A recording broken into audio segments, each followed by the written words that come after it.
اچھا عبیر صاحب، بلوچستان کے حوالے سے بڑا تفصیلی انہوں نے بات چیت کی اور انہوں نے بتایا کہ وہاں پر کیا مسائل ہیں. اس سے ہمیں یہ سمجھ آئی کہ پوری طرح سے صورتحال کا ادراک ہے، اور جس طرح سے انہوں نے بلوچستان کے مسائل کا احاطہ کیا اس سے ایک انڈیکیشن یہ ملتا ہے کہ پوری طرح سے مسائل کا نہ صرف ادراک ہے بلکہ یہ بھی معلوم ہے کہ اس کا حل کیسے ممکن ہوگا.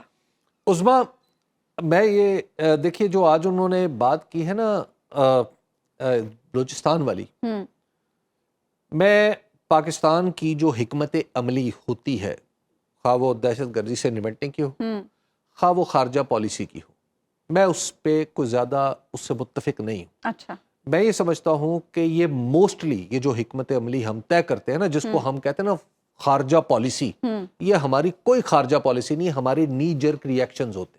اچھا، بس اس نے کہہ دیا تو ہم نے جواب دینا، بس اس سے زیادہ اور کچھ نہیں ہے. ٹھیک. آپ وزارت خارجہ کے 25 افسروں کو یہاں بٹھا کے پوچھ لینا کہ پاکستان کی پالیسی کیا ہے، کس کو پرسیو کرنا ہے، تو انہیں کچھ پتہ نہیں ہوگا. ہمارا وزیر دفاع کہتا ہے کہ وہ خود سے خود پتہ نہیں ہے کہ ہماری پالیسی بنتی کہاں پہ. ٹھیک ہے، تو لہٰذا یہ جو چیپٹر ہے، یہ جو پاکستان کے بہت سارے خارجی مسائل ہیں، یہ پاکستان کی اجتماعی نالائکیوں کی وجہ سے ہے.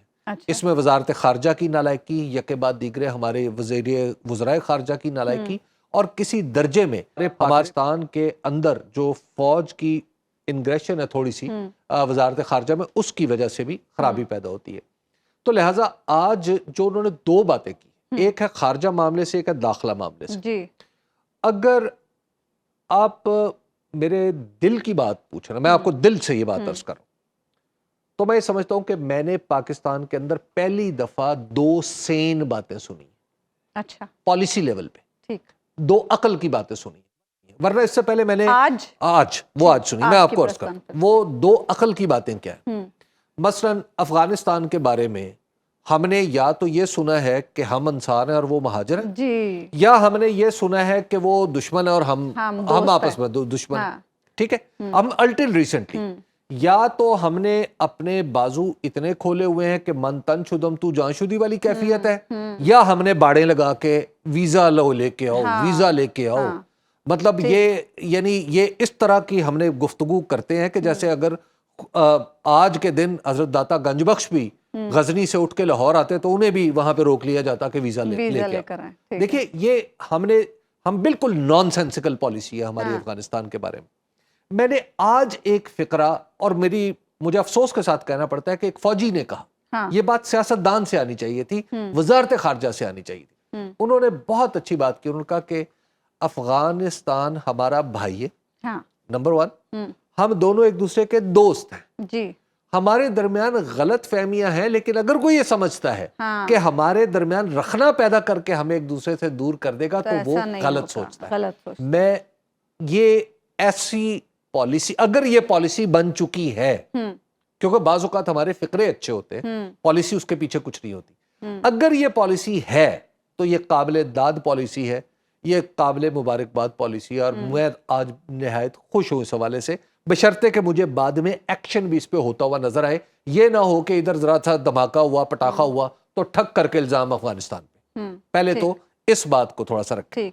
دوسرا بلوچستان کے بارے میں، بلوچستان کے بارے میں جب بھی میں نے لوگوں سے بات سنی، اور بالخصوص ہماری جو ماضی میں افواج کی طرف سے وہ یہ بات ہوتی رہی ہے، مار دیں گے، کاٹ دیں گے، ڈنڈا ہے ہمارے پاس.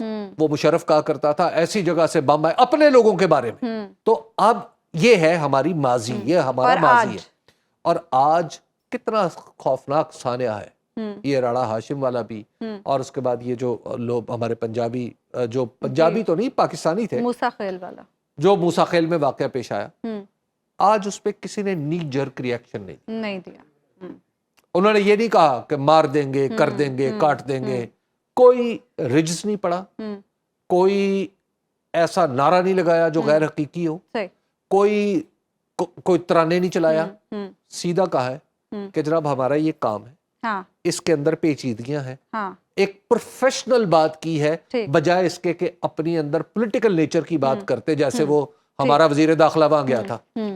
اب ہمارے وزیر داخلہ صاحب کو اللہ تعالیٰ انہیں عقل دے، یہ اپنی واقفیت کی بنیاد پہ دیکھیں لوگ کیسی کیسی سیٹوں پہ پہنچ جاتے ہیں. وہاں جا کے فرماتے ہیں کہ ایک ایس ایچ او اور اسے یہ کو پوچھے کہ جب آپ نے یہ بیان دیا تھا تو اس کے بعد وہاں پہ کیا ہوا تھا. تو آج میں سمجھتا ہوں کہ آج کا دن جو احمد شریف صاحب نے جو بلوچستان کے حوالے سے بات کی ہے یہ 100% ایک ایسی بات ہے جو ایک پروفیشنل سولجر کو ایک ذمہ دار ریاست کو کرنی چاہیے. ٹھیک ہے, ایک بریک ہم لیں گے ناظرین, بریک کے بعد واپس آئیں گے تو سلسلے کو آگے. ویلکم بیک ناظرین. حبیب صاحب, نواز شریف صاحب مذاکرات کے لیے, بات چیت کے لیے بڑے ڈیسپریٹ ہیں. رانا ثناء اللہ صاحب ابھی بھی, کل بھی انہوں نے یہ بات کی, اور اس سے پہلے بھی ہم کافی دنوں سے یہ بات سن رہے ہیں کہ وہ کہہ رہے ہیں کہ سب سے مذاکرات کرنا چاہتے ہیں, پی ٹی آئی سمیت. اچھا, اگر میں بھی مذاکرات کے لیے بڑا ڈیسپریٹ ہو جاؤں تو اس سے کیا فرق پڑے گا؟ کوئی فرق نہیں پڑے گا. اچھا, دیکھیے, عمران اپنے نواز شریف صاحب جو ہیں انہوں نے اپنا کافی نقصان کر لیا ہے. تو ہمارا جو 2024 کے اندر سب سے بڑا نقصان ہوا ہے نا, وہ یہ ہے کہ ہمارے 3 دفعہ کے پرائم منسٹر رہنے والے لیڈر کی ساکھ ختم ہو گئی, کیونکہ ان کی پارٹی نے ایسا الیکشن جیتا جو الیکشن کمیشن میں ہوا تھا, پبلک میں نہیں ہوا تھا. ٹھیک. انہوں نے خود ایک ایسی نشست جیتی جس کے اندر آپ کو جو الیکشن ان کے نمبر پورے کرنے کے لیے ہر 100 کے ساتھ 1 کا اضافہ کرنا پڑا, یعنی 100 کو 1100 بنانا پڑا, 200 کو 1200 بنانا پڑا. ٹھیک ہے, وہ, اور جب آپ اس طرح کا الیکشن خود جیت کے تشریف رکھتے ہوں پارلیمنٹ کے اندر, تو پھر کون ہے جو آپ کا بھروسہ کرے گا؟ آپ کو صرف مولانا فضل الرحمان ہی یہ سند جواز عطا کر سکتے ہیں کہ آپ چاہے فارم 45 والے ہیں تو آپ تب بھی صوبہ اسمبلی کے حصہ ہیں, اور آپ نے اگر فارم 47 کی کرشمہ کاریوں سے سیٹ حاصل کی ہے تو بھی میں آپ کو قبول کرتا ہوں. تو آپ کی قبولیت مولانا فضل الرحمان ہی, ان کی مجتہدانہ بصیرت ہی اس قابل ہے اور قابلیت ہے کہ جو آپ کو سند جواز عطا کر سکتے ہیں. ایسی کیا چیز ہے کہ جس نے نواز شریف صاحب کو مائل کیا کہ وہ مذاکرات کرنے کا سوچا؟ Irrelevance. پی ٹی آئی سے Irrelevance. اچھا, مسئلہ یہ ہے کہ پورے کے پورے حالات میں ان کی حیثیت کچھ نہیں رہ گئی نا. اچھا, irrelevant ہو گئے نا. ٹھیک. اب وہ تندوروں پہ جا کے چیک کرنا, ٹماٹر کی قیمت چیک کر لینا, اب کیا کرے اور کیا کرے. اچھا, یعنی آپ ذرا دیکھیے نا کہ جب آپ حکومتی پارٹی کے سربراہ ہو اور حکومتی پارٹی ایسی ہو جو باقاعدہ طور پر جیت کے آئی ہو, تو تب بات میں وزن ہوگا نا. اچھا بھی صاحب, کلوزنگ پہ مجھے جانا, جاتے جاتے یہ بتا دیں, کل نیب ترامیم کیس کا بھی کیا فیصلہ ہو سکتا ہے ممکنہ طور پر؟ میں آپ کو اس کے جواب میں صرف اتنا عرض کر سکتا ہوں کہ اس بینچ کی سربراہی جناب جسٹس قاضی فائز عیسیٰ کر